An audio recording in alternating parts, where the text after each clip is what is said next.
السلام علیکم viewers, welcome back to my YouTube channel Arsalan health tips. دوستو، آج کی ہماری ویڈیو کا جو ٹاپک ہے وہ بہت ہی ہمیں سورۃ المومنین پڑھنے سے کیا فائدہ حاصل آتے ہیں، اس کا کیا بینیفٹس ہے، اس کے بارے میں آج آپ کو بتاؤں گا۔ لیکن اس سے پہلے آپ کو ایک سچا واقعہ بیان کرنا چاہوں گا تاکہ آپ لوگوں کو یقین ہو جائے کہ واقعی ہی اس کو پڑھنے سے بہت زیادہ فائدہ حاصل ہوتے ہیں۔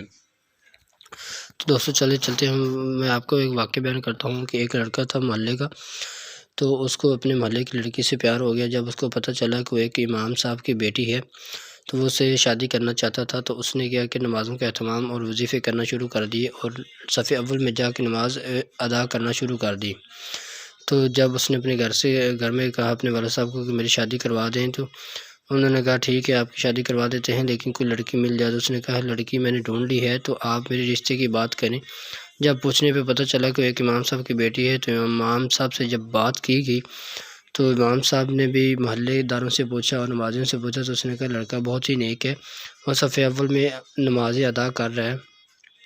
تو ناظرین، یہ آگے کا حصہ بتانے سے پہلے میں آپ لوگوں کو گزارش کرتا ہوں جنہوں نے ابھی تک ہمارے چینل کو سبسکرائب نہیں کیا، لائک نہیں کیا، بیل کے بٹن کو پریس نہیں کیا، تو کر لیں تاکہ مزید اپڈیٹس کے لیے آپ کو نوٹیفیکیشن ملتا رہے۔ دوستو، تو جب اس کی شادی ہو گئی تو اس کی نمازوں کا جو سلسلہ ہے وہ بہت ہی کم ہونا شروع ہو گیا۔ تو لڑکی کی اصرار پر اس نے پوچھا لڑکی نے کہ تم اس طرح کیوں کر رہے ہو، نمازیں کیوں نہیں پڑھتے؟ تو اس نے کہا یہ سب وظیفے، یہ سب نمازیں تو میں تمہیں پانے کے لیے کیا تھا، اور اب تم مجھے مل گئی ہو تو مجھے اس کی کوئی ضرورت نہیں۔ تو لڑکی بہت ہی حیران ہوئی، اس نے جا کے سارا واقعہ اپنے والد صاحب کو بتایا، تو اس نے اپنی علیحدگی اختیار کرنے کا سوچا اور لڑکا پھر بے تاب ہوا اس کو پانے کے لیے۔ تو اس نے ایک جادوگر کی مدد لی۔ اس نے جادوگر سے کہا کہ تم مجھے ایسا کوئی وظیفہ بتا دو، ایسا کوئی عمل کر دو کہ وہ لڑکی میرے پاس واپس آ جائے۔ تو اس نے اس سے پیسوں کی طلب کی، اس نے پیسے دیے۔ چند دن گزرے، پھر اس نے جادوگر نے پیسوں کی طلب کی، اس نے کہا کہ پیسوں کی کوئی بات نہیں لیکن میرا کام ہو جانا چاہیے۔ اور تیسری دفعہ جادوگر نے اسے اپنے پاس بلایا اور کہا کہ آؤ اور اپنے پیسے لے جو، تمہارا کام کسی صورت پہ نہیں ہو سکتا۔ تو جب لڑکا گیا تو اس نے کیا دیکھا ہے کہ اس کے ہاتھ میں ایک بڑا خنجر ہے، اور اس نے جو ہے لڑکے سے کہا کہ تم مجھے مار دو ورنہ وہ مجھے مار ڈالیں گی۔ تو لڑکی نے کہا کہ میں تمہیں نہیں مار سکتا، تم مجھے میرے پیسے دے دو۔ جب لڑکا وہاں سے پیسے لے کے بھاگ رہا تھا تو محلے داروں نے دیکھا اور جا کے سارا واقعہ قاضی صاحب کو بتایا۔ تو لڑکے کو بلایا گیا اور جادوگر کو بھی بلایا گیا، پوچھا گیا تم نے یہ کیا کیا ہے؟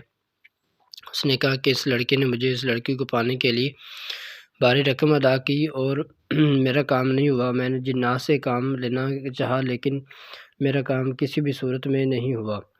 تو لڑکی کو بلایا اور پوچھا کہ تم ایسا کیا کرتی ہو کہ تمہارے اوپر اس کا جادو نہیں چلا؟ تو اس نے کہا کہ میں سورۃ المومنین کی آخری 4 آیات کی روزانہ اپنے گھر میں تلاوت کرتی ہوں، تو جس سے اللہ تعالیٰ مجھے اپنی حفاظت میں رکھتا ہے۔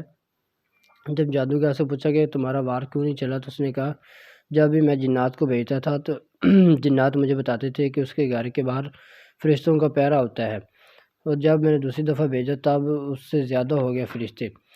تو اس سے ہمیں پتہ چلتا ہے کہ جو ہے اللہ تعالیٰ حفاظت فرماتا ہے، اور جس گھر میں یہ آیات پڑھی جاتی ہیں تو اس گھر میں اللہ تعالیٰ فرشتوں کا نزول فرما دیتا ہے اس کی حفاظت کے لیے۔ تو دوستوں، میں آپ کو بتاتا ہوں کہ اس کو پڑھنے کا طریقہ کیا ہے۔ آپ نے روزانہ سورۃ المومنین کی آخری یہ 4 آیات جو آپ کی اسکرین پر نظر آ رہی ہیں، یا آپ نے اپنے گھر میں اس کا ورد کرنا ہے۔